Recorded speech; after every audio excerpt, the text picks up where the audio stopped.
আজ আমার শ্রদ্ধেয় পিতা, আমার ওস্তাদ, যার কাছে আমি প্রাথমিক শিক্ষা থেকে কাবের পর্যন্ত পড়েছি, আমি বাতাসা শরীয়তার কাছ থেকে শিখেছি। আমার অত্যন্ত শ্রদ্ধা প্রিয় আব্বা জীবনে আর কোনোদিন আপনাকে রাখতে পারবো না। সে আপনার জানাজার নামাজে আপনারা যারা উপস্থিত হয়েছেন, আমার পক্ষ থেকে, আমার পরিবারের পক্ষ থেকে আপনাদের সকলের কাছে আমরা কৃতজ্ঞ, আপনাদেরকে ধন্যবাদ জানাই। আমার আব্বা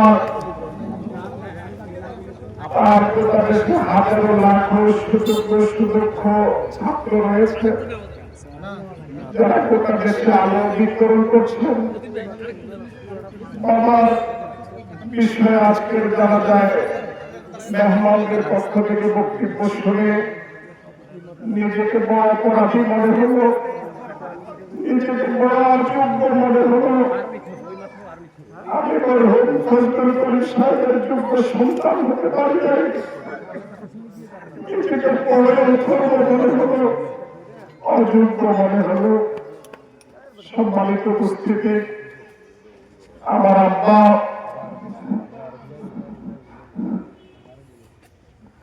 আর 5 ছেলে 2 কন্যা রেখে চলে গেছেন দুনিয়া থেকে, অসংখ্য গুরুগ্রাহী রেখে। আজ আমরা 5 ভাই 2 বোনে 3 হয়ে গেলাম। গোটা দুনিয়াটা অনেক অসুস্থর করো, আজ আমাদের কাছে গোটা দুনিয়াটা একেবারে ছোট, একেবারে সংকীর্ণ। গোটা পৃথিবীতে অভিভাবকের অভাব নাই, আজ আমরা শূন্য। গোটা পৃথিবী আলোর অভাব নাই, আজ আমাদের কাছে গোটা পৃথিবীটা অন্ধকার শূন্য। আমি আপনাদের কাছে বিনয়ের সাথে আরজ করি, আমি আপনাদের কাছে বিনয়ের সাথে আরজ করি, আমি আপনাদের কাছে বিনয়ের সাথে আরজ করি। আমার আব্বার সাথে, আমার আব্বা আপনাদের সাথে আচরণে কথাবার্তা যদি কোনো কষ্ট দিয়ে থাকেন, আমি তার বড় সন্তান হিসেবে আমি আপনাদের কাছে করজোরে ক্ষমা চাচ্ছি। আমার আব্বাকে আপনারা আল্লাহর হস্তে ক্ষমা করে দেন। আমি আপনাদের কাছে দ্বিতীয় যে কথাটি বলতে চাই, আমার আব্বার কাছে যদি আপনারা কোনো পাওনা থাকেন, আমি তার ছেলে আছি, আপনারা আমার কাছে বলবেন, আমি ইনশাআল্লাহ আপনাদের সে পাওনা পরিশোধ করে দেব। সম্মানিত উপস্থিতি, আজকে এখানে আমার এলাকার জনগণ যারা এসেছেন, তাদের কাছে আমি বিশেষভাবে কৃতজ্ঞতা প্রকাশ করছি।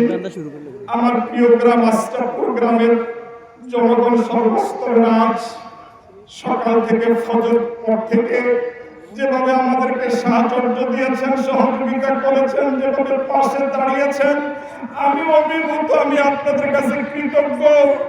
আমি আপনাদের এই গ্রামের একজন ছেলে হিসেবে নিজেকে গৌরবান্বিত বোধ করি। সম্মানিত উপস্থিতি, আজ গোটা দেশ থেকে, বিভিন্ন অঞ্চল থেকে অসংখ্য ওলামায়ে কেরাম এসেছেন। আমরা সময় স্বল্পতার কারণে সকলকে সময় দিতে পারি না, এই জন্য আন্তরিকভাবে দুঃখিত এবং ক্ষমা সুন্দর দৃষ্টি কামনা করি।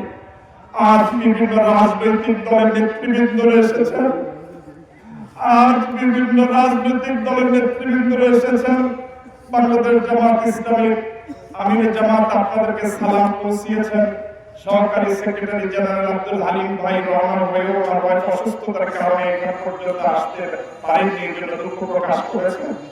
জেলা আমির সহ, জেলা নায়ক আমির সহ, উপজেলা নেতৃবৃন্দ, জেলা নেতৃবৃন্দ এসেছেন। আমার প্রিয় কচুয়ার বিভিন্ন ইউনিয়নের জামাত ইসলামীর বিভিন্ন পর্যায়ে দায়িত্বশীল ভাইরা এসেছেন। আমি আপনাদের কাছে কৃতজ্ঞ। আজ বাংলাদেশ জাতীয়তাবাদী দল বিএনপি, যিনি বিগত দিনের এই কচুয়াকে নেতৃত্ব দিয়েছেন, সাবেক সফল শিক্ষা প্রতিমন্ত্রী জনাব আনোয়ার হাসানুল হক মিলন ভাই, তিনি এবং তার পক্ষ থেকে বিএনপি যারা এসেছেন, তাদেরকে আমার পক্ষ থেকে আন্তরিক ধন্যবাদ এবং মোবারকবাদ জানাই। এনসিপি সহ অন্যান্য দল, ইসলামী আন্দোলন, খেলাফত মজলিস সহ বিভিন্ন রাজনৈতিক দলের যারা এসেছেন, তাদেরকে ধন্যবাদ মোবারকবাদ জানাই। আমি আপনাদের কাছে বিনয়ের সাথে আরজ করি, আমি খুব দুর্বল মানুষ, আমার 4টা ভাই, আমার 2টা বোন, ওদের অভিভাবকত্ব করার মতো যোগ্যতা যেন আল্লাহ আমাকে দান করে। আমার এই 4টা ভাই 2টা বোনকে যেন আল্লাহ আল্লাহ আল্লাহ আল্লাহ তোমার কাছে সাহায্য চাই। আমার এই ভাই বোনদেরকে যেন আমি দেখে রাখতে পারি। আমি আপনাদের সাহায্য চাই, আল্লাহর রহমত চাই। আপনাদের সকলকে ধন্যবাদ জানিয়ে আমি আমার জন্য দোয়া চেয়ে আমি বিদায় নিচ্ছি। আমি আমার বাবাকে কিছুক্ষণ পরে কবরে রেখে ঘরে যাব। ঘরে কেউ নাই, ঘরে কেউ নাই, ঘরে কেউ নাই। আমি মা হারা, আমার মা নাই, আমার বাবা নাই। আমি কিছুক্ষণ পরে এতিম হয়ে যখন ঘরটাতে যাব, আমার বুকটা ফেটে যাবে। আমি আপনাদের কাছে দোয়া চেয়ে